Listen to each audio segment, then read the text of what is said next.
Good morning and welcome. Thank you all for being here.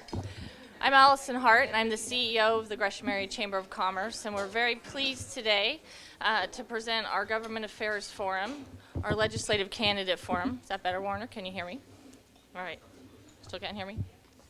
All right. Can everyone hear me now? Okay. So this is one of my favorite forums that we do throughout the year to see where our legislative candidates are coming from in terms of their policy making and how that will impact our region and to help us make our decisions as voters. It's, I think, one of our more important forums that we do. As we get started, I'd like to thank our sponsors for our program, Riverview, PGE, and Gresham Barlow School District. We have a couple of members of the school district board here, Chris Howard and Kathy Ruthrath. And so we're so excited to have you here and thank you. Oh, and Sharon, I'm sorry. Sharon Garner is brand new on the school board, so thank you for being here. We have a couple of elected officials outside of our panel who I'd like to introduce, Gresham City Councilor Lori Stegman and Kirk French. So thank you all for being here. And I think scanning the room for electeds, I've got everybody. If I've missed you, I apologize. It was not on purpose. We have a couple of chamber board members here as well.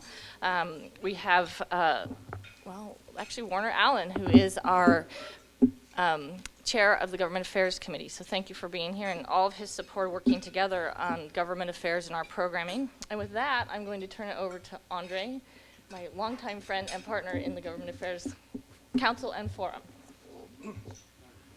Thank you, Allison. Good morning, everyone. Well, thanks for being here. Well, this last weekend, my family was visiting my wife's parents, my in-laws, down in Napa Valley, California. And so we had a nice surprise on Sunday morning when we had a 6.1 earthquake that woke us up.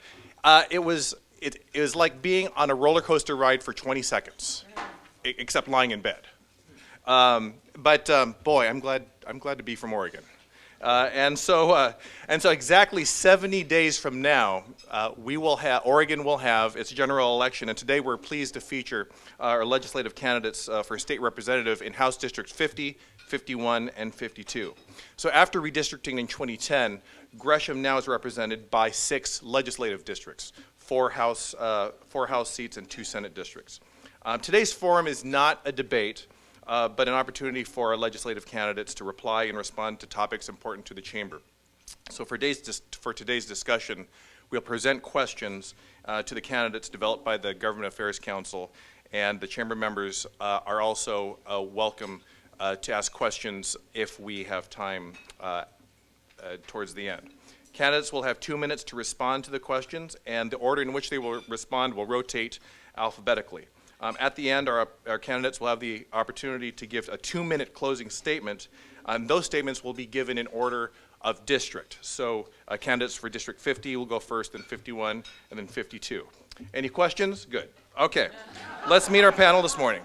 So House District 50 encompasses most of Gresham between Burnside and Foster.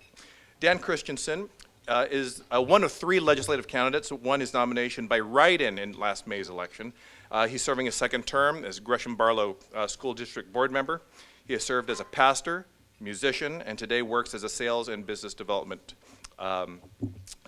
in that area. He lives in Gresham with his wife Shauna, and they have 4 grown children. Carla Peluso is also in her 2nd term as a Gresham Barlow School District board member and serves as its vice chair. She is a 30-year veteran of the Gresham Police Department and served as its first female chief of police. She serves as chair of Multnomah County Commission on Children, Family, and Community, and serves as board chair of Human Solutions and is a board member of Gresham Salvation Army. House District 51 encompasses North Clackamas County, Southeast Portland, and Southwest Gresham. Jody Bailey is Director of Membership of Building a Better America Council, a nonprofit that promotes American-made products in the construction industry. She is a member of the Happy Valley Police Task Force Committee, a volunteer with Molly's Fund fighting lupus, and the Home Builders Foundation to end homelessness. She lives in Happy Valley with her husband Kevin and 3 children. Shemia Fagan was elected to the Oregon Legislature in 2012. She serves as vice chair of the Committee on Veterans and Emergency Preparedness. She's an associate attorney at Adder Wynn and one of 12 lawyers in the legislature. She is also a former board member of the David Douglas School District and lives in Happy Valley with her husband, Richard, and a 2-year-old son now. Next week. All right, okay. 1 and 0.99. Yeah. House District 52 extends from Hood River from eastern part, from Oregon into eastern part of Gresham. Mark Johnson was elected to the legislature in 2010. He serves on the Consumer Protection and Government Efficiency Committee and Vice Chair of the Energy and Environment Committee. He owns and operates the general contracting business in Hood River and is also serving in his 3rd term on the Hood River County School Board. Will you please welcome our candidates?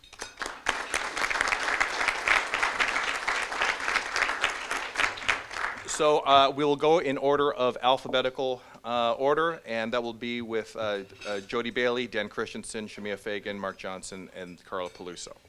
So first question goes to Ms. Bailey, and then rotate in that order. Economic development. So our region has experienced sluggish, at best, economic growth. What is the legislature's most direct role in fostering economic growth? Mainly, what are your ideas to help this region be a better place to live and foster economic development?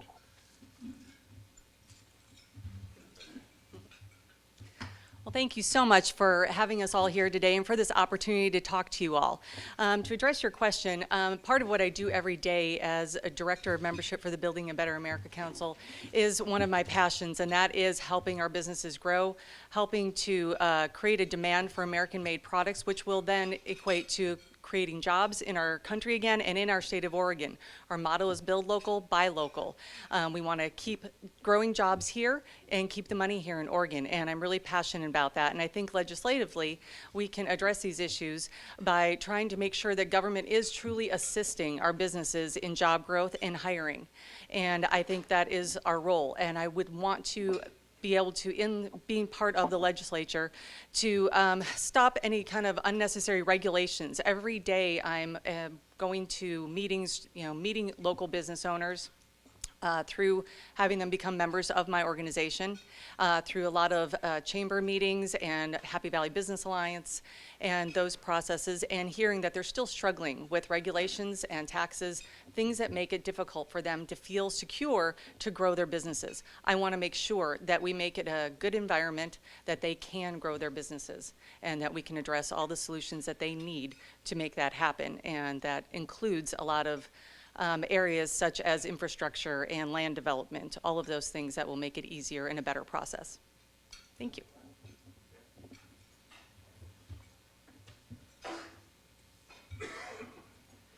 Good morning. First of all, I want to say thank you, Andre, and Gresham Area Chamber for this opportunity to address, and I also want to thank so many of board members that I serve with for being here this morning. It's great to see you guys sometime that's not a Thursday night, so that's a lot of fun. As it relates to the question of economic development, and we talk about the legislature and its role, you back up and say, what is the context within which economic development occurs? And I think one of the key things is to recognize that the role of the higher levels of government, whether it's federal or state government, is to provide broad, safe parameters within which the people may govern themselves.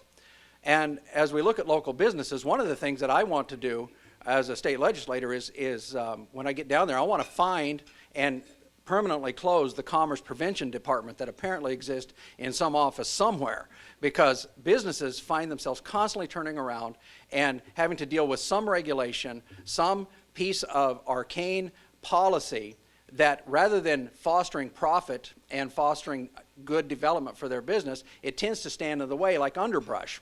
Government should act as guardrails on the entrepreneurial superhighway, not speed bumps and roadblocks and toll booths. And one of the very important things that we can do in the state legislature, and as your elected representative I will work to do every day, is to cut out the underbrush of needless regulation and help our bureaucracies understand that businesses exist to deliver goods and services to the public in a sustainably profitable way. They do not exist to employ people or fund government. That's not their function. Now, people get employed, government gets funded, but the main reason you exist is for sustainable profitability over a long period of time. As your legislature, I intend to work to clear out the underbrush and set up the guardrails nice and firm.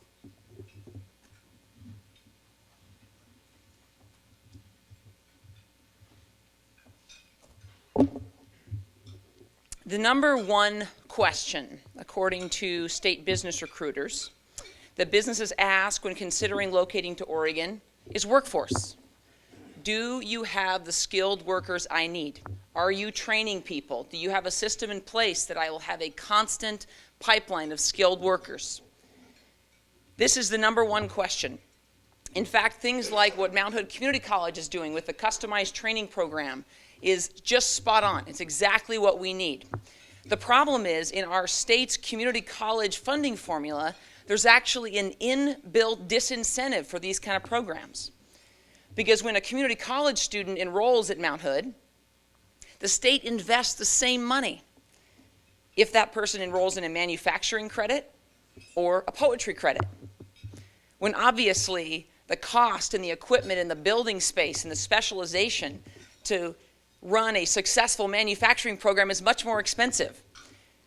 What I think Mount Hood Community College and the state needs to truly build our workforce is a legislature with a vision for what a huge return on investment these community college programs can be. And that's why I'm proposing legislation in the 2015 session to tweak the funding formula for community colleges so that there's actually a greater state investment for manufacturing, dental hygiene, other programs that actually give people the skills now to create the jobs that we know are actually available today. There are help wanted signs up all over the state. The problem is Oregon has yet to provide the skilled workforce to fill these jobs. So according to business recruiters, the number one question is workforce, and I'm committed to making sure Oregon has the skilled workforce it needs to fill these jobs.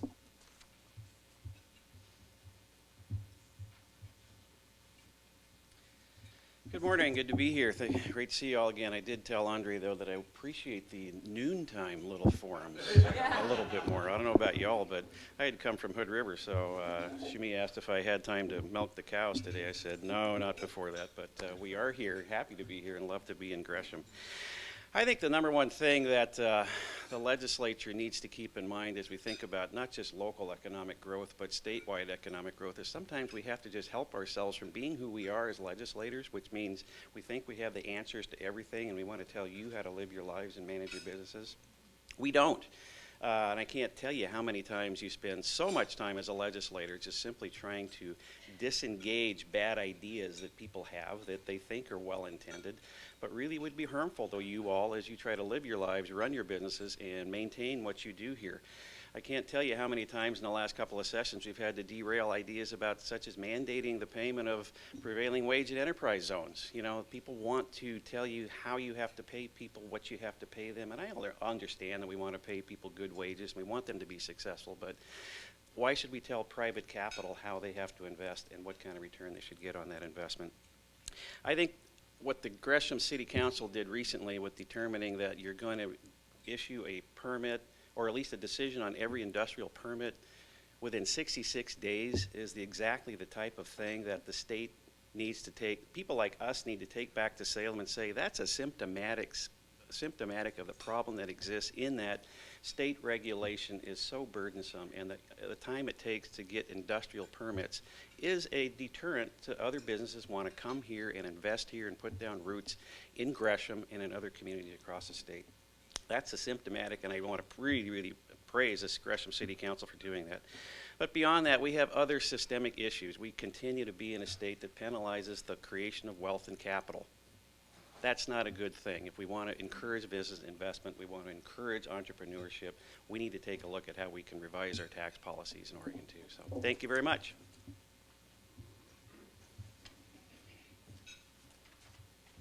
Well, good morning. It's a pleasure to be here in front of you today. Always a pleasure. This is Gresham. This is our town. This is our city, and it's important to us all. So I thank you for your time and for being here. I think when we look at issues related to economic development, it is a multi-pronged approach. There are many components within our community and within our region that need to all kind of fall in place and sync up together. It starts with good schools. It starts with a well-educated workforce. That's the good schools part. And I'm not just talking K-12. I'm talking from preschool through higher education, but also opportunities for people to learn, young people especially, at a whole different level. We can't forget our community colleges. We can't forget our trade schools. We can't forget our apprenticeship programs, again, which allow that educated, strong workforce. our good parks, our good open spaces, the livability aspect of our community is what's going to bring people and businesses large and small to our community so that we can work and develop and keep people living in Gresham, thriving in Gresham, and participating in Gresham and our community. I too want to applaud our city council. For as long as I've been involved with city government in Gresham, there have been complaints about the permitting system. And again, steps have been made. And again, with the support of the chamber and businesses seeing the value of that reduced time for the permitting process, again, I believe, well, it's making headlines. It's been in the Oregonian now for a couple of weeks. There was a brief editorial piece on that. Those are the things that will bring attention to our region and our community, and again, I believe attract businesses. To me, it's about livability. It's about community, it's about partnering, it's about working together. This is not a competitive sport. This is something we have to do collectively and collaboratively for our region and for our state.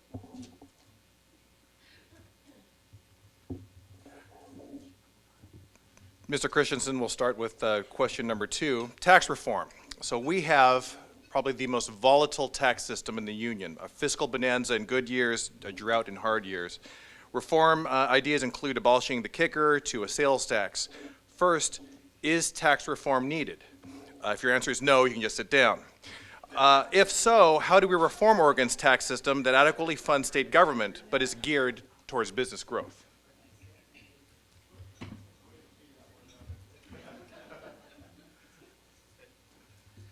No.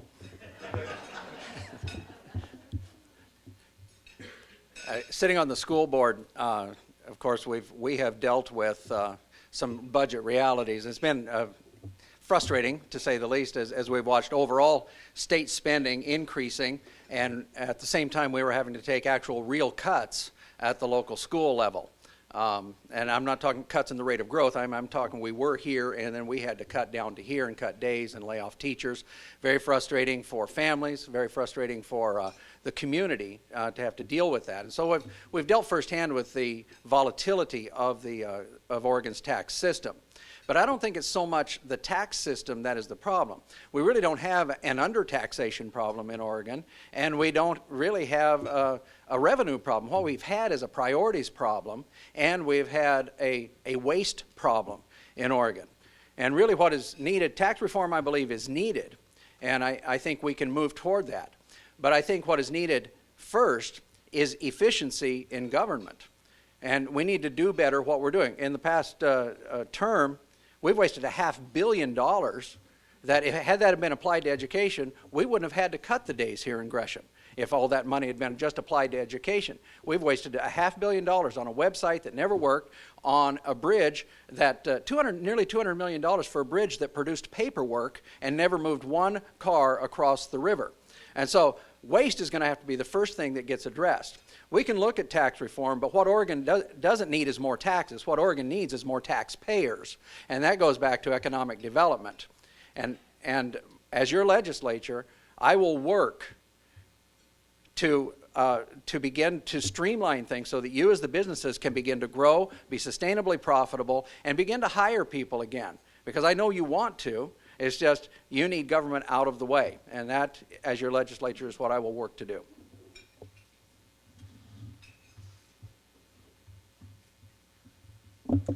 Well, many have said that politics is the art of the possible. And I think that that's no more true than when we talk about tax reform, because the reality is the patchwork tax system that we have in Oregon is largely things that are constitutional and things that are approved by the voters. So any discussion of tax reform has to begin with a discussion of what do Oregon voters want. And back to the art of the possible, I'm not optimistic about a comprehensive tax reform. But when I look at the actual problems in our ability to fund our services, to me, the actual problem is stability.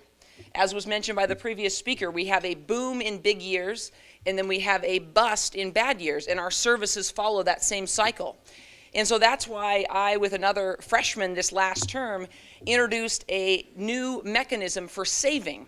Because to me, the last thing we want to do during downtimes is raise taxes on businesses. But that's always the first place that you go. That's the first place that Oregon voters went. But if we have stability in our tax system, if we have an actual savings account for Oregon, a robust rainy day fund, not one that is just there so that everyone feels good, but one that's robust, we can actually weather those storms without having to come up with this patchwork of tax increases that we've seen in the past. So I introduced a bill with Representative Barton and Clackamas to actually kick in an automatic savings mechanism in Oregon, saying that when unemployment in Oregon, which is what our primary system is income taxes, is between 6 and 7%, which means Oregon economy is doing better, then we automatically save 0.75% of all general fund revenues, which could be somewhere between $150 to $200 million, depending on the year. And when the unemployment rate is below 6%, we save a full percent of the general fund, forcing the state to save during the good years, creating a truly robust rainy day fund so that during the bad years, the temptation is not there to plug holes with a patchwork tax system. Thanks.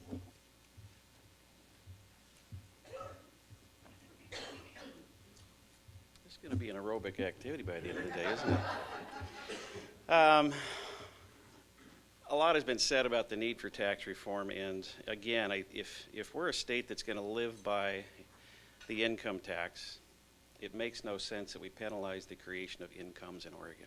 Okay, if we're going to live by that, if that's going to be the primary source of what funds our government, funds our public programs and stuff, it makes no sense to live in a state that penalizes it. So I would absolutely love to have a conversation about reducing the personal income tax, reducing the capital gains tax, and what you then substitute for that, whether it's a sales tax or not. I think we need to have a very reasoned, comprehensive discussion about that the voters can have absolute confidence in, that if we make changes, that we're going to lock these changes in a locked box and it can't be changed by the whims of some legislature at some later date, that the voters of the state of Oregon will have that ultimate determination. But I think we need to also have our eyes wide open about this, because a lot has been said that if we just had another stool on our three-legged stool for stability within our funding of our government and stuff, that somehow that's going to fix everything. Well, Washington has taxes that we don't have, but yet they've incurred the same instability, i.e. with school funding, that we have as well. I think the issue comes down to, how do we spend our money? What kind of priorities do we have about how we spend taxpayer resources? And again, we have to continue to invest in our workforce. We need more wage earners in the state of Oregon. Workforce participation amongst the adult population right now is at the lowest level since the early 80s. That gets a little concerning for some of those who are getting to that age where we're going to need folks to be providing services for us in the not too distant future. But we've got to do everything we can do to inspire creation of our workforce, make our state a place that companies want to come and plant their businesses here, grow their businesses here, and if they create wealth here, that they can hold on to it and continue to reinvest in their businesses and not have to retreat to a more tax-friendly state as they become successful. So that would be my hope, and I hope we can continue to have that conversation. Well, the question was, is tax reform needed? Yes. Yes. Is that like the multi-billion, trillion-dollar question for our state and for our communities? I think that I was fortunate enough to sit on the governor's task force around his 10-year plan specific to the funding for public safety. And it was an incredibly eye-opening experience for how vast and complex the budgeting process is for our state. And it was overwhelming, I will be very honest. I think the key is we need to maintain essential services and find any savings related to that we can. But I am going to take advantage of my rookie status as a potential legislator, that I want to be part of the change. I want to be part of the discussion. I want to learn and know more about it so that we can find the right answer. And again, my commitment to you, I want to engage all of you in that conversation and that possibility. I don't have the answer to this one. I just know what the problem is. And we need to quit focusing on what we can't do and focus on what we can do. And again, that takes collaboration and good, strong thinking. You know, on the school board, we talk about being lifelong learners. That's a huge aspect of this run for elective office for me. I want to learn more. I want to engage people more, and I want to be sure we're doing this the right way for the people in this district as well as for all Oregonians. We have a huge challenge ahead, and as Oregonians, I know we're up to the challenge.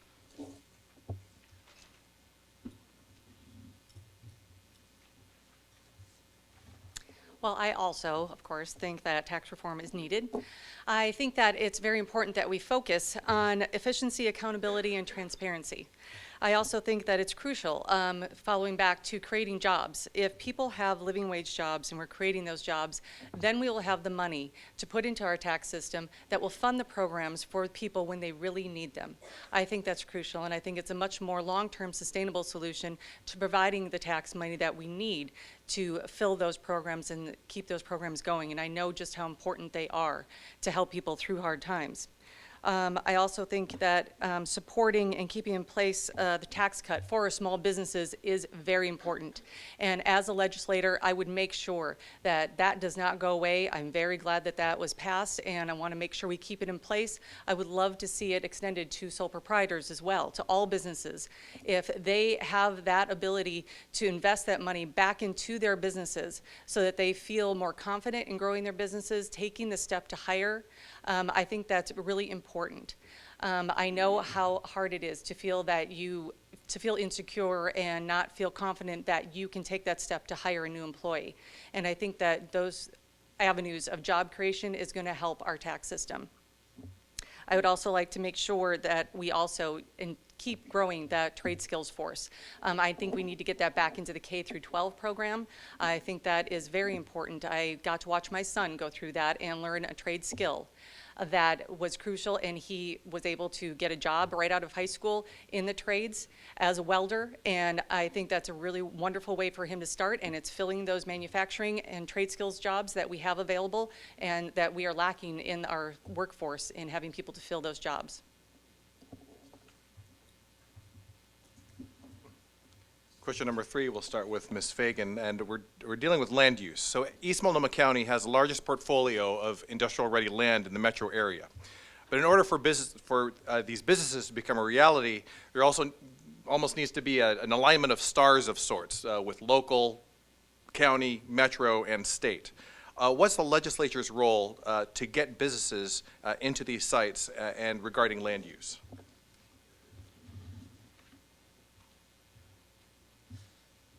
Seriously, economy and then tax reform, and I got to start with land use. This is a good time to use the restroom or maybe grab some more scrambled eggs. Land use is complicated. I learned that in my last session dealing with a little town called Damascus. Not the less controversial one, not the one in Syria. Actually, maybe that's the more controversial one. This is a complicated system, and when I first dipped my toe into the water trying to help people in Damascus actually develop their land. I mean, this is a good example of what we have. We have this comprehensive land use system, thank you to Governor Tom McCall, and it doesn't work all the time, and Damascus is a good example of a time when it's not working.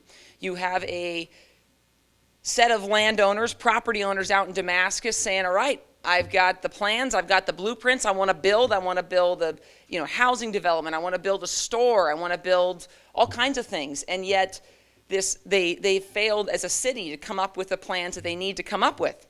So we stepped in as a legislature and said, look, the legislature has an interest when individual landowners can't exercise their rights, can't develop and do what you're supposed to do with property rights. The legislature had an interest in stepping in, and we did. And we allowed property owners on the border of the city, including Gresham, to actually de-annex from the city so they can take advantage of this. And I think that's an example of the legislature stepping into a complicated system when they recognize that there is a problem with an obvious solution, which is let people develop their land, particularly land that's in the urban growth boundary that's actually slated for development. So that's one example of the way the legislature can help, and obviously, encouraging enterprise zones, continuing to keep those tax incentives in place is going to help Gresham be able to attract people. And in terms of what Representative Johnson said about bringing the 66-day process to the state level, I'm not going to take that to the state level because I want Gresham to continue to run circles around the competition by doing it twice as fast as anyone else in the state.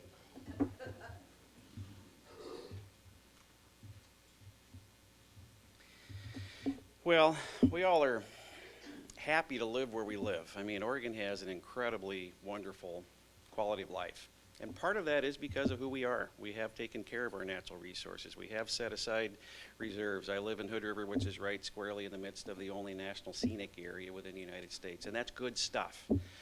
But we have to also recognize that life happens, and people need to have the ability to live their lives and to expand their outcomes and to raise their families and to have their businesses. And things like urban growth boundaries can't be etched into stone forever, okay? We're fighting this issue in the Gorge right now. We've got three cities that are petitioning to the Gorge Commission for their ability to expand because we haven't been able to expand those since 1986. And if you want to continue to live in 1986, that's fine, but this is a few years past that, and we need jobs, we need schools, we need to have the ability to run, to have our lives. So those are the kind of issues that we have to have. We love our livability in Oregon, but we have to have some pragmatic thoughts about what that means, and we cannot always err on the side of, no, you can't do that. Right now in Cascade Locks, they've been, maybe some of you have heard, but Nestle has had the offer on the table to come in there and spend many, many millions of dollars that would double the tax base of that really, really depressed city like that. But yet, we've got, every state agency has said it's a great idea, it's a good program, but we have an environmental group from a little farther west of here who knows how to play the legal system very well, and they have appealed it every step of the way, and Nestle was in the window now. Within the next 8 months, they're going to have to make a decision. Are they going to fish or cut bait, okay? Are we going to be able to develop this or not? So this is serious stuff, okay? And that's the thing that we can't continue to replicate across the state of Oregon, because it makes us look like our first answer is always going to be no. Can't have that. The first answer when you go in to apply for a permit should be, sure, how can we help you get to what you're trying to accomplish? Our organizations at the county, city, state level have to have a very, very workmanlike attitude to work with developers, to work with businesses so that we can see the kind of economic growth we all would like to have. Thank you.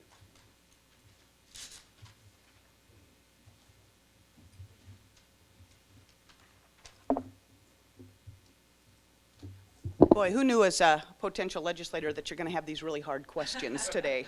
And I'd like to just ditto what everybody says and sit down, but I know that's not really the right thing to do. So I think a lot hinges on incentives, both at the local, the county, the state, and I suspect even at the federal level, and again, how we build those relationships. We need an adequate supply of our commercial and industrial land, and again, I think that is championed by Metro as well as input from our local governments as we designate those areas and protect those areas so we do have smart growth in our community. The enterprise zones, things that protect our open spaces. Again, that's that piece of that's what brings people to East County. That's what brings people to live in East County and be proud of what our community has to offer. Consistent and reasonable application of all the laws and the local and state laws on land use planning. Again, an area that I will freely admit I am not closely associated with, but know that it's a vital part of that consistency for growth and for land use planning. Again, livability always strikes with me, and streamlining processes. So again, I go back to applauding our city council for being able to reduce that permitting time.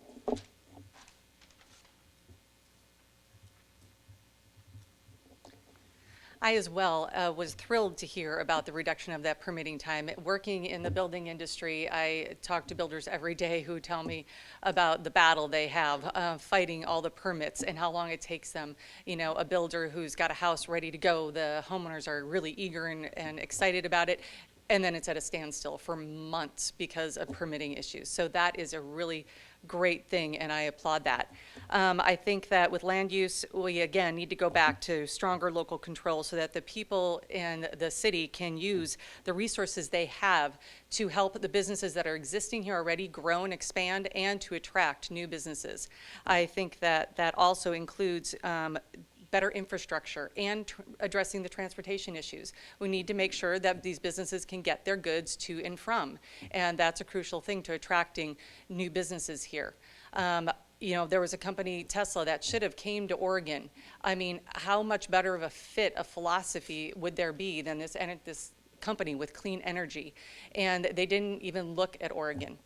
They went to Texas, of all places, because they couldn't get what they needed here because of not having good infrastructure, not having good land use, and they couldn't find what their company needed here. And we need to change that.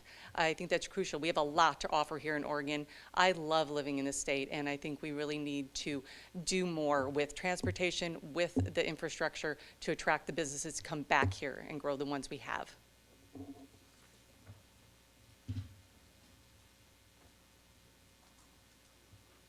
Well, I'm certainly not going to claim to be an expert on land use issues, but I do know that as a general overarching principle, the best decisions on how to use land are generally made by the people who actually own that land in concert with their neighbors and their local communities, so that they are developing in a way that is sustainable and is of good service to the community. As it relates to the legislature's role in that, obviously the legislature, Oregon government has three core functions, and that is public safety, public education, and public infrastructure. And when those three things are operating effectively and efficiently within the state, that provides a much more stable context for people to develop their businesses, develop their land. We do need the infrastructure, the roads, the bridges, all of those things that allow these industrial businesses to get their goods to and from the market. And we also need the public safety. We need these businesses to be attracted to a place that is safe to move employees and their families to. We need good schools. And a lot of this goes to the workforce that's going to attract these businesses. And Carla and I have both sat on the school board, and I have other school board members with me. We have school board members from other districts here this morning as well. We all understand that one of the things that is needed is stable and adequate funding for an effective education system in the state of Oregon. Because as we talk about attracting those businesses to come and begin to establish businesses, they want a workforce that's going to be capable of performing the work that they need done in their business. And so as your legislator, I will work to provide stable and adequate funding that is not so volatile for public education. It is a core function, and we can't relegate it to a substandard status, funding other things so that we can then go to the taxpayer and say, look, we need more money for education. We have the money for education. We've just been spending it elsewhere. So we need the workforce to attract these businesses. And I, as your legislator, want to say very clearly, I trust you to make good decisions with the use of your land.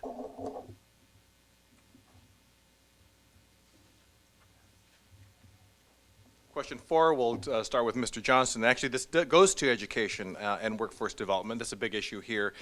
Support of STEM and CTE programs is big here. And this question goes beyond how do we fund education, but how do we address the education gap, the jobs gap, and the available workforce in the community?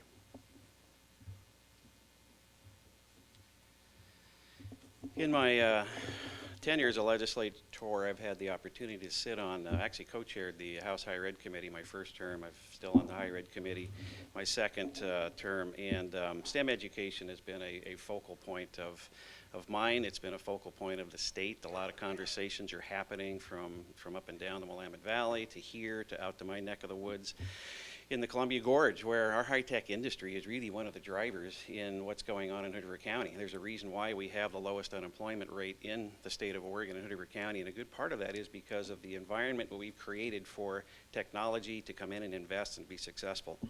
But within that, we need to continue to emphasize that within our public education system to get more kids involved in more STEM-related, career technical education, CTE-related activities and programs as early as possible, because it doesn't matter if you're a girl, a Hispanic student, whatever. We've seen that in our school district in Hood River, to where we have kids that have come into a classroom as a freshman who have never in their wildest dreams thought about themselves as going into a career based in science, and have them leave 4 years later with full rides to Cal Poly, San Luis Obispo, and engineering scholarships. It can happen.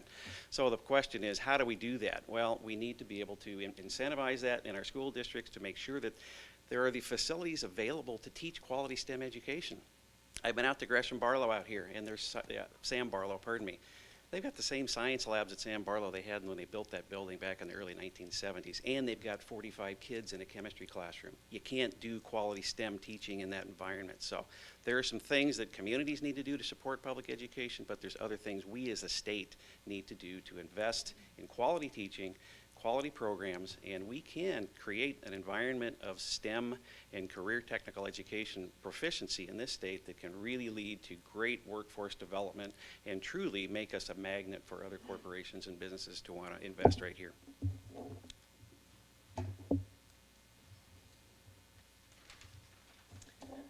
The tagline for the Gresham Barlow School District is "Every student prepared for success."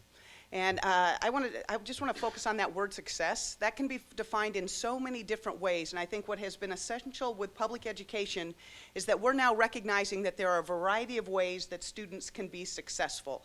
And that's where STEM programs, that's where our charter schools, the ACE Academy, Cal, we're providing different ways for people to be successful. Way too long we have said the career path is K-12 on to college. We're finding that that's not necessarily, onto a four-year college, that's not necessarily the only path for success. So when we can strengthen our community college system for that more of a trade school basis type of opportunities for jobs and employment, when we can look at,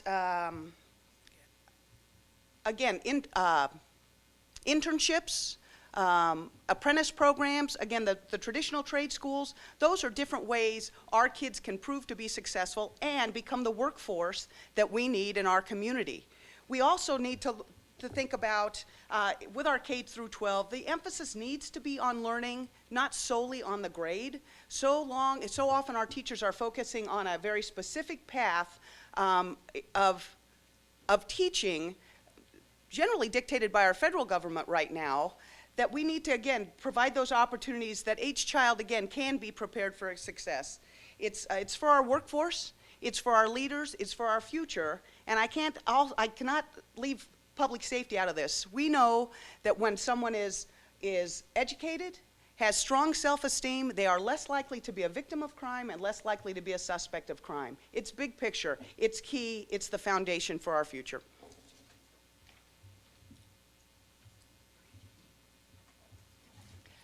Well, this is a subject that is near and dear to my heart. I basically have lived this every day for the last 4 years.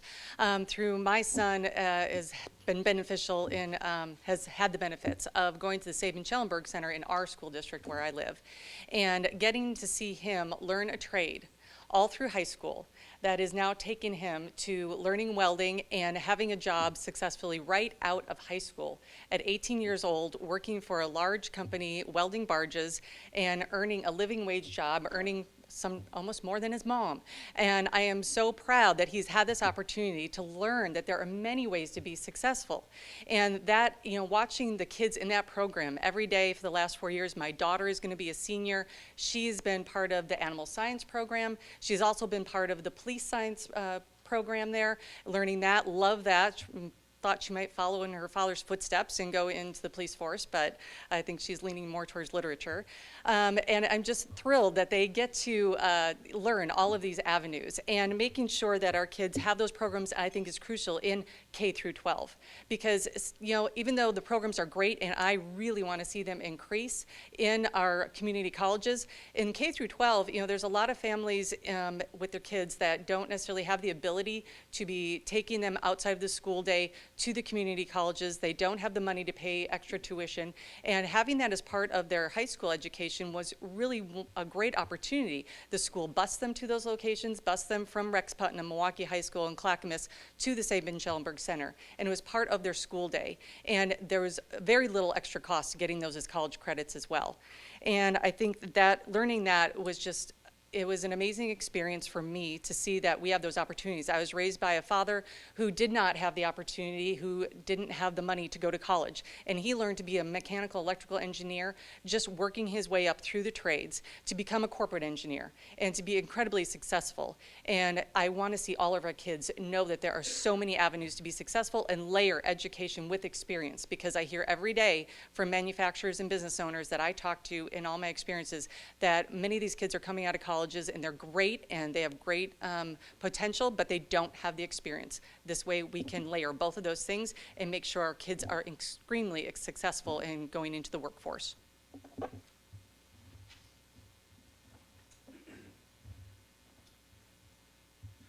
Okay, Andre, on the school board, they call me the acronym police, and I don't allow them to speak in acronyms. You threw us out some acronyms. Would you share with the group what those acronyms are? STEM, and what does it mean?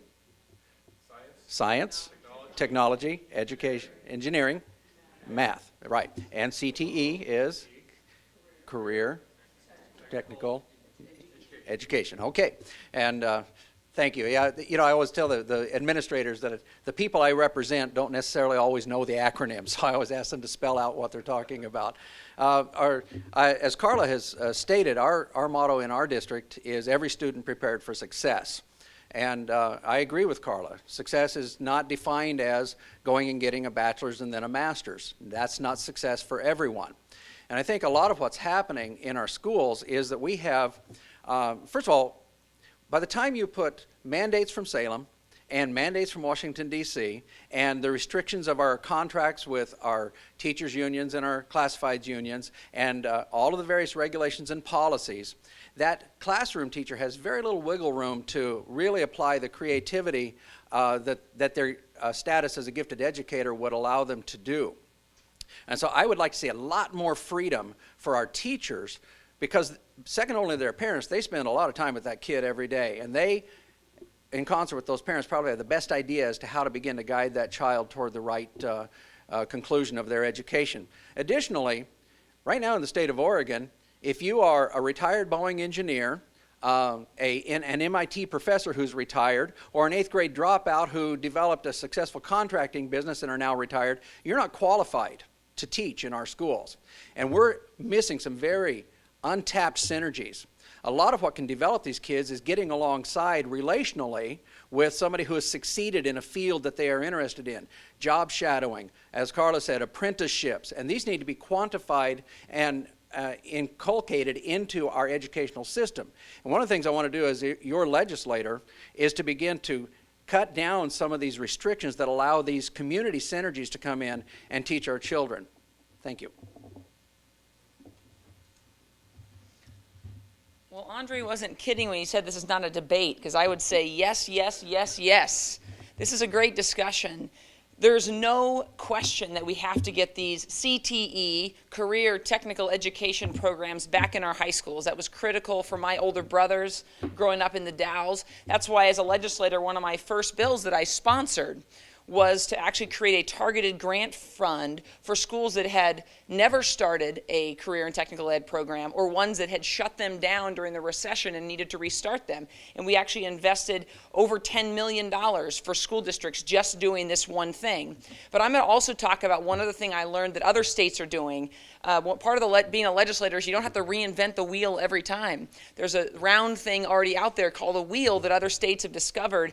And what I learned when I went to a recent conference is that both Colorado and Maryland are doing this incredible program that they call EARN, which stands for Employment Available Right Now. And you asked about filling the gaps for jobs that we have available. A lot of our focus through education is on what we call supply side. So we're trying to fill the pipeline with people. And we have to do that, but that involves prediction. What will be the big industries?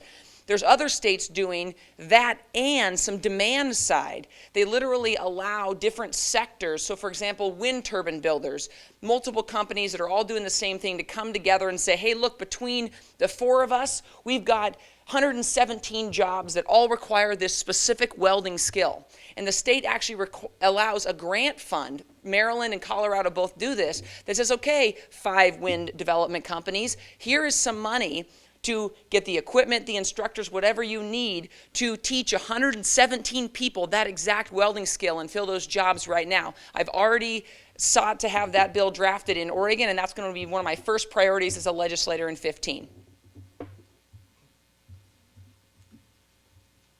So question 5, actually we'll start with Chief Peluso on a question on public safety. Yes. So we deal with a lot of interesting law enforcement issues here: gangs, MACs, human trafficking. What are the priorities of public safety, and what is the legislature's role in dealing with local law enforcement?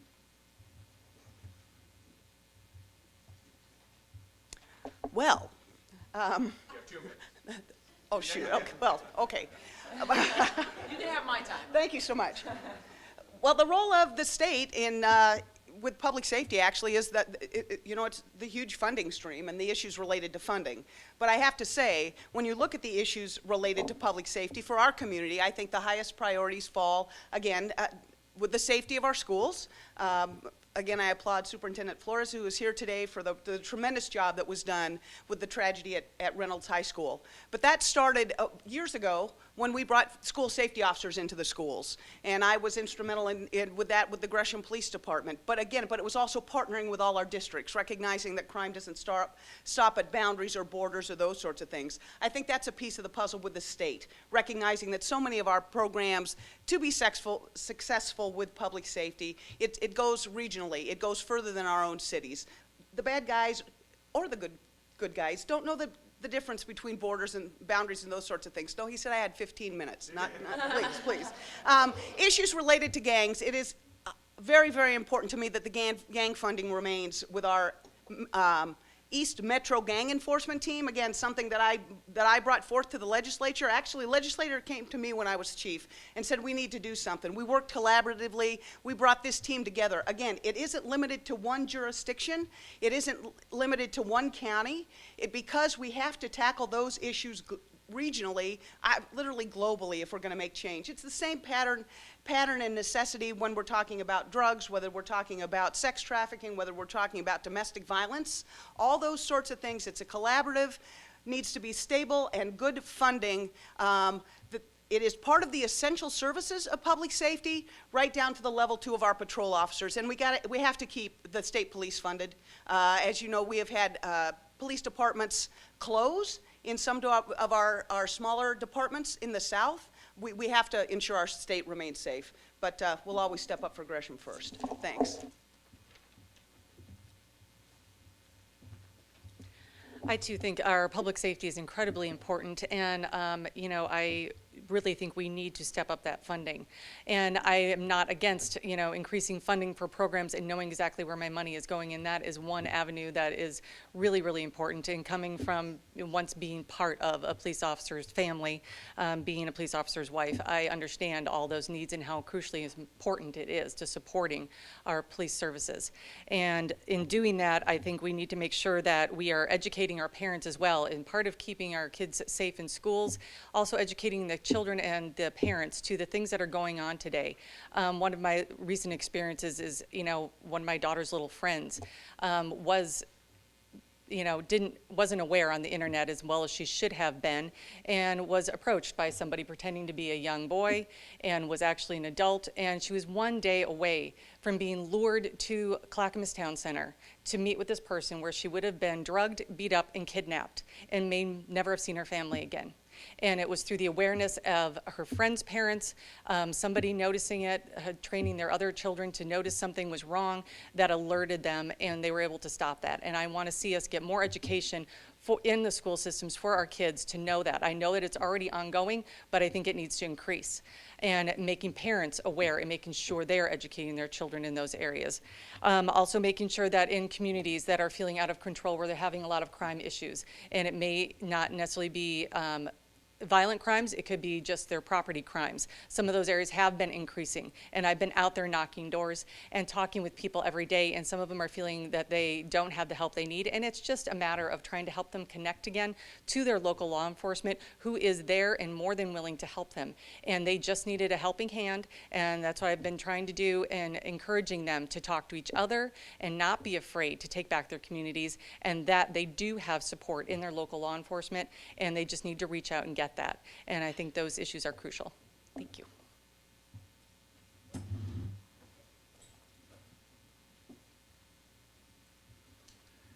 I too want to acknowledge the presence of the Reynolds School Board and School Superintendent. How your team responded last spring was just nothing short of amazing. And I also want to put a plug out here. If you've not already done so, stop by Weston Buick GMC and Kia, or Gresham Ford, or several other local businesses. There's postcards there that can be filled out, and we're wanting to provide every student with an encouraging word as they come back to school next Tuesday. So I'd encourage you to do that. A few years ago, I was with my daughter. We went and served Thanksgiving dinner at my father's house, local homeless shelter for homeless families, and there were a few families didn't have any place to go. And my daughter had become very interested in the issue of human trafficking. A couple of her friends had nearly been taken when she was 11, and a van pulled up and tried to take them as they were waiting for their school bus. And so my suddenly 11-year-old girl, she was suddenly aware of human trafficking and very concerned about it. And she got very concerned. By the time she was 13, she was ready to go down to 82nd Avenue and start rescuing girls, and I explained to her, we're not going to be doing that. We were serving dinner at my father's house that year, and a little girl was following her around, and Siobhan, my daughter, said, told her she was a dancer, and the girl said, oh, I would love to dance, and wish you could teach me. And when we got home, Siobhan said, you know, I can't rescue those girls, but what if we rewound the tape and got to those girls while they were little, before they became victims? What difference might that make? And that really is the core of what we're talking about. Gang members were once little children, and human trafficking victims and their perpetrators were once little children. And what is happening in our local schools impacts the world, especially as we can get to these children when they're young. They are so eager to learn and be right and to be developed in their character. And I recognize this isn't a legislative issue, but I want to challenge you, each of us, find the one. And on the school board, they hear me talk about the one all the time. I want to know how Trevor in the second grade is doing. And really, that's what this boils down to. As we begin to address that effectively as a community, we're going to impact the safety. Obviously, in public safety, we've got to hit the choke points of the MAC stations and all of that. But ultimately, public safety is going to boil down to public involvement, and that's going to be you. Thank you.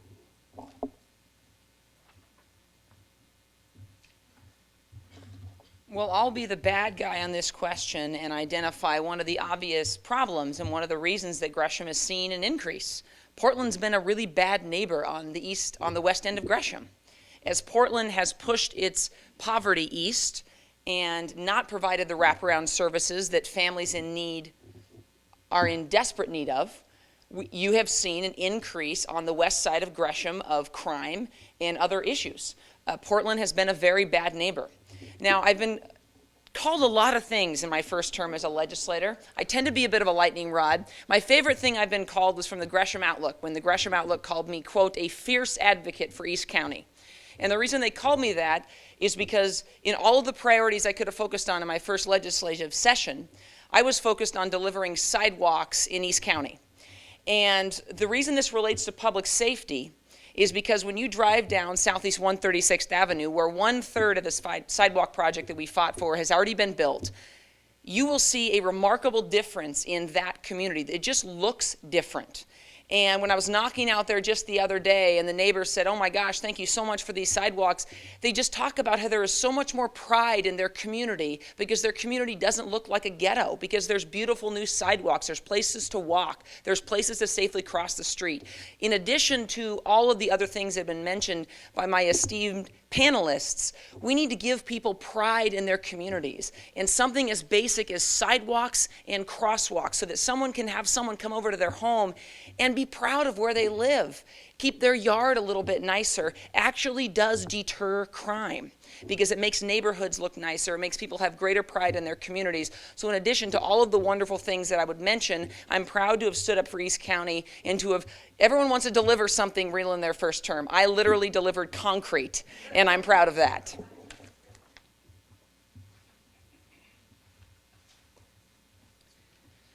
Well, what can we do as a legislature to facilitate public safety? I think we just simply need to do a better job of listening to what you all tell us you need to have to keep your community safe.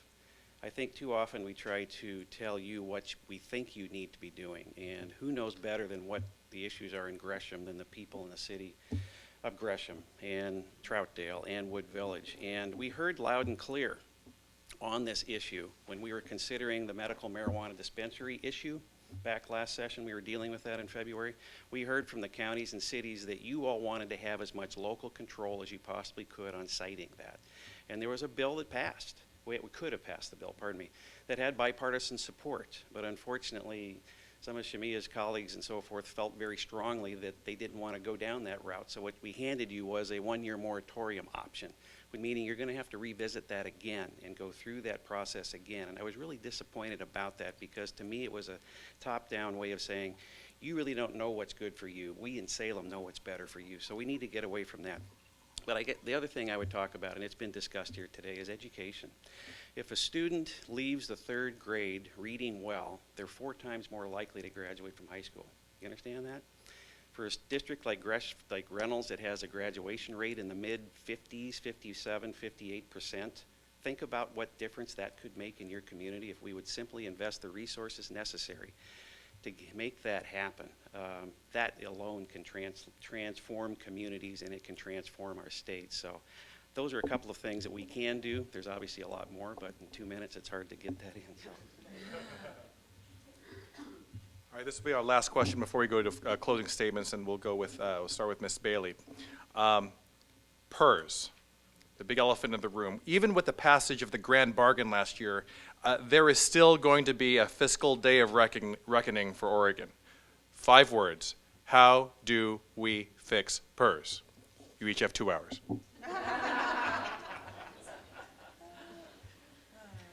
Well, there definitely needs to be some PERS reform. We need to keep revisiting that issue, and I've been asking at the doors, trying to get people's input on that. I think it's really important that I continue to listen to the opinions, the input from everybody that is so affected by that. You know, my husband works for the state, so we are involved with PERS, and that is a really big issue that's a concern for everyone. I think there is room for some reform in PERS. I don't want to take away anything that is really important to the people that depend on that, because, you know, I've also talked to a lot of our seniors and coming out of education, and they rely on that. And so, but I think that there is room that we can definitely reform it, and I want to keep talking, keep listening, and keep getting the best information I possibly can, so that as a legislator, I can make the best decision to address that issue.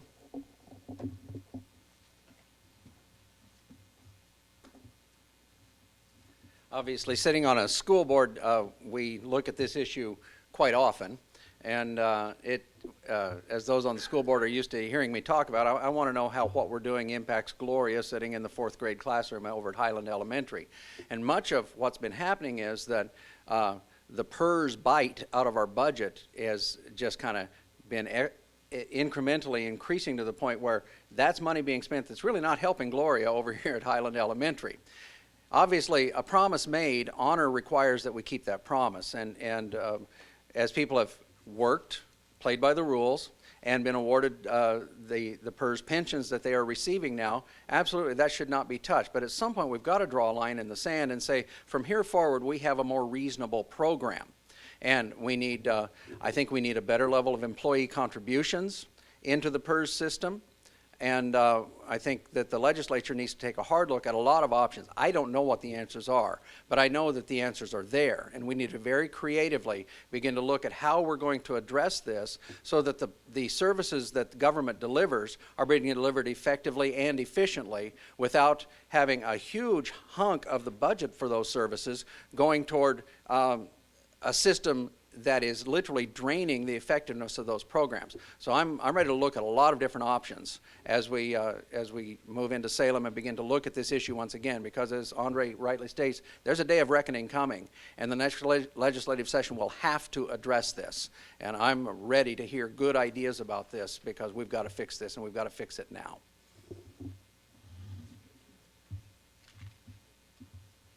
Oh, this topic again. After running in 2012, I was hoping that PERS would get back to Humane Society cat talk. I don't know if Jody has encountered, there's a cat on our doors that literally tripped me a couple weeks ago because it was doing such fierce figure eights in my feet, like, you know, doing pushy face all over my legs. And I remember thinking, oh, I'm pro PERS, and I'm looking forward to not having to talk about this issue again. But here we are. Thank you, Andre, and the Gresham Chamber. There were a couple of proposals last time that I thought had promise, but PERS is one of those issues that the newspapers and all the press can pick out a handful of just horrific examples of people. Bilotti is a good example, just living high on the hog on public tax dollars. The problem is there aren't enough of those people to just solve the problem by taking from them. So what actually happened in the legislature is then there was the passage of this quote-unquote PERS reform that hurt everybody. And I remember when I was hearing from constituents, hundreds of them, when the legislature was proposing this solution and saying, whoa, whoa, whoa, I agree Mike Bellotti shouldn't get $50,000 a month from taxpayers or whatever the amount is, but I'm getting, you know, $450 a year and I live in an apartment in East Portland. How am I the problem? And that was the problem that I had with the quote-unquote solution the legislature did, was it actually took money away from the exact people who go out and spend it every month down to their last penny out at your businesses. We were talking earlier about what we can do to help businesses. I'm a business attorney. Businesses have lots and lots of different needs. Here's the one need they all have: demand. You need consumers that have money that spend it.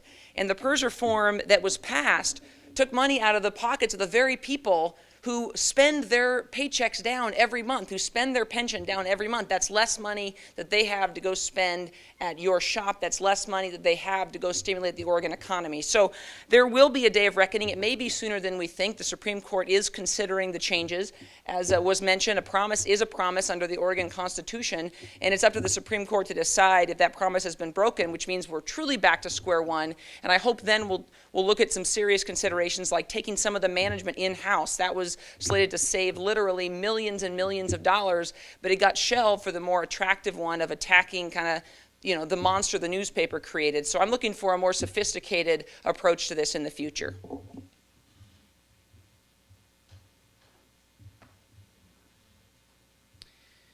It was almost a year ago that the legislature came together in a special session in September and passed Senate Bill 833, which was the most significant amount of PERS reform, if you will, that we've had a chance to do in quite some time.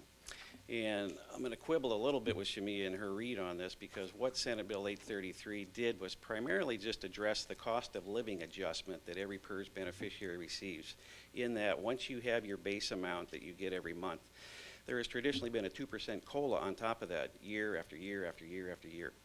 We means tested the bill that we passed in September so that those who make the least will experience the least amount of shortcomings, or they'll see the least amount of impact on their monthly allotments. But the thing is, we had to do something. There was great bipartisan support to do that. The governor kept up with this issue. We had great support from the business community and so forth, not to mention Oregon School Boards Association was a champion, because we know what the impact has been on our budgets year after year. Without any reforms at all, this year, Hood River County School District would have been paying 34% on all of our salary and benefit dollars to our employees back to PERS. You wonder why we have a hard time with class sizes? Well, you add up the math. So we've done that. And the question is, and it's an open question, what's the Supreme Court going to do? And I've been asked this question as I've gone through various interviews with various groups, public employee unions through this candidate cycle, say, well, what was your plan B? What happens if the Supreme Court throws it out? And I say, well, the PERS board will meet. They'll raise the rates back to where they would have been. They'll make the beneficiaries whole, and the next day we'll be sending out pink slips again to teachers, because that is the only answer. There is no plan B. If we can't continue to keep these rates down, we're going to continue to have a system within our public world here in Oregon that's going to have less money for health care, less money for education, and so forth. So we did what we felt was the responsible thing to do, in that we mitigated it very, very small. Over time, it's going to get better, because the people who are the highest beneficiaries will be out of the system, and the folks that are coming in with Tier 2 and Tier 3 have much less generous retirement plans. But for right now, we've done what we needed to do. We took some courageous votes, and I think that I can say that there are lower class sizes, and there are kids that are going to have better instruction this fall because of that.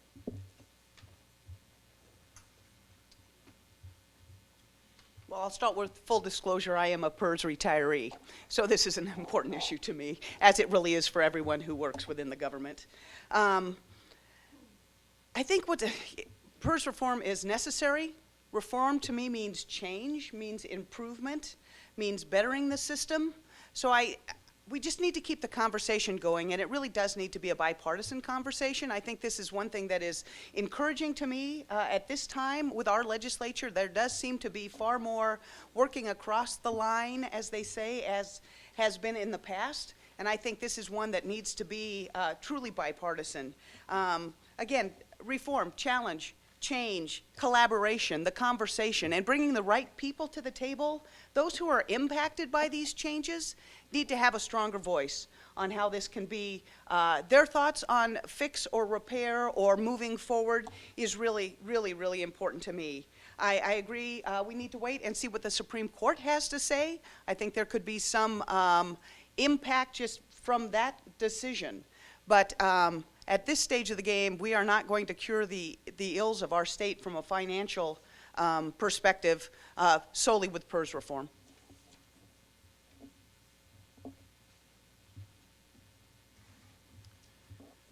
We'll move on to closing statements, and we will go by House District. So with, with the closing statements from House District 50 will be Dan Christensen and Carla Peluso. Then I'll move on to House District 51 with Jody Bailey and Shamir Fagan. And House District 52, Mark Johnson. I neglected to note that his opponent, Stephanie Nystrom, was invited, but due to a scheduling conflict, she's unable to attend this morning. So we'll start with Dan Christensen. Dan.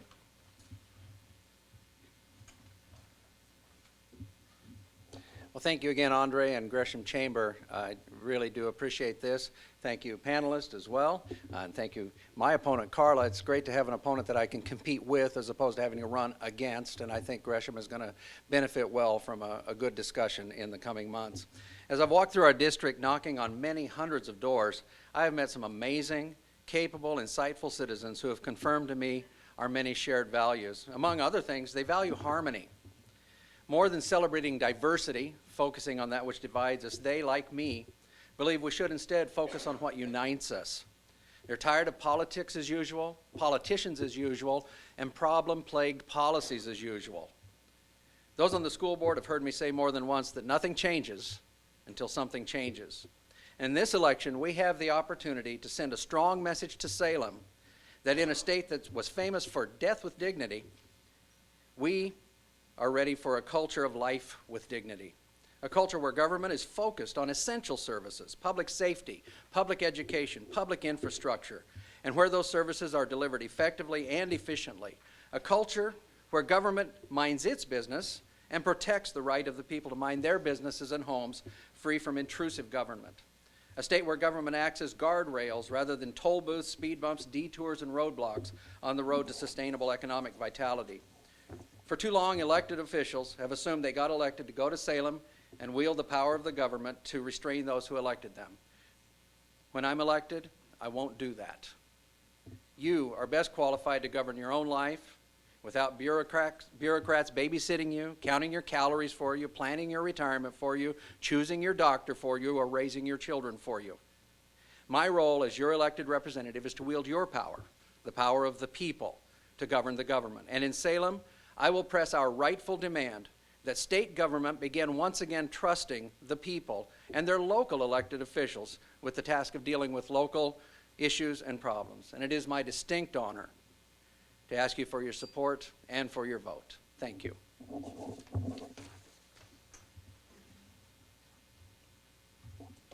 After 35 years of public service, both personally and professionally, I find myself ready, willing, able, and excited to expand that service to a greater service area, that of Oregon House District 50. I have lived, worked, and played in East Multnomah County for 35 years, 30 of those years as a Gresham police officer, my last 6 years as police chief. As police chief, I managed more than 160 employees, a $22 million budget in the 4th largest city in Oregon. Each year, under my management, budget surplus was returned to the general fund. When it comes to fiscal management, I am a strong proponent of transparency and accountability. Shortly after retiring, I was elected to the Gresham School Board and am now in my 2nd term. Throughout my adult life, I have advocated for after-school programs so that our kids have a safe and healthy place to be in the afternoon hours. I balanced my law enforcement career with community service. I have served on the Board of Human Solutions for 16 years. I have chaired Multnomah County's Commission on Children's, Families, and Communities for 12 years. I was a member of the West Gresham Elementary School Site Council, and I'm a member of the Salvation Advisory Council. And whenever possible, I have not refused to host an event, MC an event, auctioneer, dance the waltz like you've never seen before for the Elks, to be a keynote speaker, or push a bed in the annual Gresham bed races. I have now completely abandoned duck tanks. For me, these are opportunities to give back to my community. As I enter this political arena, I have set 3 priorities: public safety, keeping our communities safe by maintaining strong programs and funding the entire criminal justice system; education, providing all our kids with a first-class education; family and economic success, advocating for jobs for working-class families by supportive workforce development, small business growth, and a variety of options for educational success and training. My public safety background, my passion for our kids in schools, and my community service fuel my drive and excitement for this run to the Oregon House of Representatives. I ask your support and would be honored to have that support.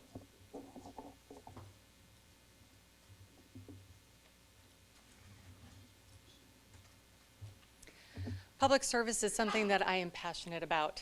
Every day I am out there trying to connect businesses, trying to create a passion for American-made, Oregon-made products every day, trying to connect businesses with the consumers, trying to help them grow and create jobs. And it is just, every day getting out there and meeting people, knocking these doors, hearing their stories has made me a better person. I have been through so many ups and downs in life, raising children for 18 years now, many more years to come, and through the ups and downs and being part of public service most of my life, I am just really passionate about continuing to serve. I love hearing people's stories. I think we need to connect more as humans again and learn from each other. Even when we don't agree on subjects, really talking to each other, hearing each other, listening to each other is going to help us to make better decisions, have a more balanced government, and I want to get out there and do that. I want to serve you. I want to make our state a better place. I want to make our communities stronger. I want to help us to engage with each other and to serve you. I do that every day. It's just an extension of what I'm already doing in serving our community through businesses, volunteering, and just being aware of what's going on around us. I would love to ask for your support. I would love to have the opportunity to serve you. Thank you.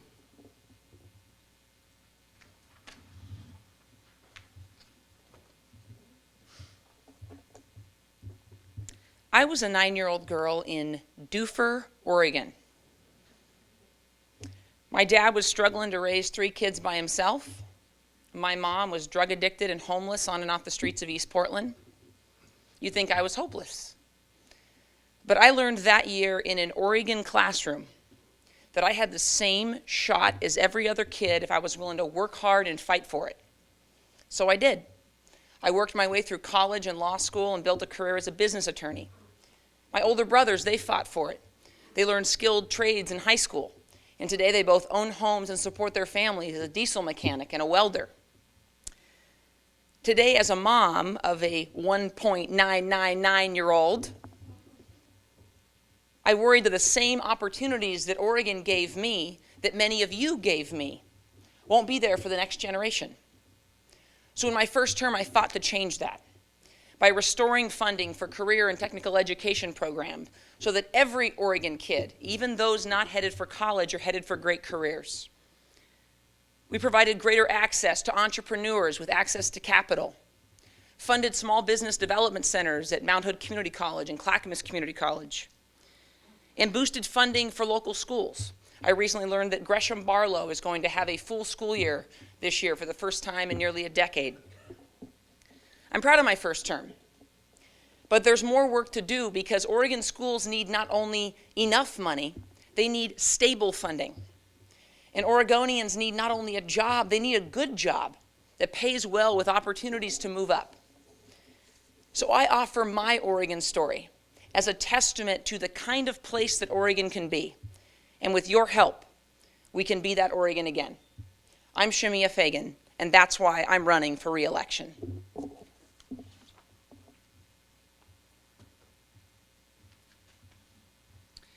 Thanks again, Andre, for your professional work here in putting this together. But, you know, obviously we're in a campaign season. And as I talk to voters and talk to people across my district, a lot of times they'll say, gosh, don't you wish you were in the Senate and you'd only had to do this once every 4 years? And I say, you know, the only thing that attracts me about the Senate would be, yes, you only have to run every 4 years, and your offices are twice the size of ours too. But beyond that, the thing that I really love about my district and what I get to do as a state representative is I get to go really deep. I get to go really deep into the communities to get to know people, to know their issues, to know their joys, their trials, their tribulations, and how I can help them. And that's the thing that as the longer I've been in this position as state representative, the more that the more I appreciate. And an example of that was recently we had our ribbon cutting and campaign office opening in Sandy. And participating in that was the mayor of Sandy, Bill King, great guy. Also had participation from 3 different chambers. I had the Sandy Chamber, I had the West Columbia Gorge Chamber, who's based over here in Troutdale-ish and so forth. They spill over into Corbett. And I had the chamber from up on the mountain up at the villages. That to me happens because I've had a chance to get to know people, and they've had a chance to get to know me. They know who I am, and they know that I go to bat for them every chance I can get. And that really has been a real joy of mine to be able to foster this sort of collaboration amongst different communities in my very diverse district that goes from here to Hood River and all the way around the mountain and so forth. Really different communities, really special communities with great people. But sometimes I just need people to say, you know, there's some really cool stuff going on the other side of the mountain. You should get in touch with them, and I think you could really hit it out of the park here, and it's working. But beyond that, my focus next session, as I mentioned earlier, is going to be 3rd grade literacy. There's no better investment than this state can make in public education, making sure that every 3rd grader reads. And I've been working on a plan with Rob Saxon, the Department of Ed, Nancy Golden, our Chief Education Officer, and we are going to come forth with a proposal that's going to be a landmark issue for Oregon that can really transform this state. Thank you. Will you please thank our panelists this morning?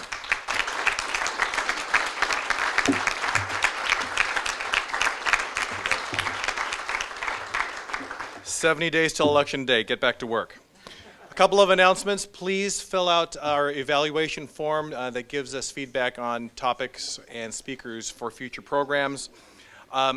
Our speaker for next month, so this will be our program on September 23, will be State Treasurer Ted Wheeler, and he will be joining us to speak on Measure 86, the Oregon Opportunity Initiative, creating a fund for Oregonians pursuing higher education. Also, if you are not registered to vote, or it has been 3 election cycles since you have voted, or you have moved, we do have voter registration cards here available for you to fill out. And so you do have time to register in time for November's election. And you can also do it online. Oregon is now high tech, of course. You can do that online. And by the way, thank you for the complimentary pens courtesy of our sponsor, Riverview Community Bank. Thank you very much. You are welcome to take those. And again, please join us next month on September 23 when we'll have State Treasurer Ted Wheeler. Thank you again to our panelists, and have a great rest of the week.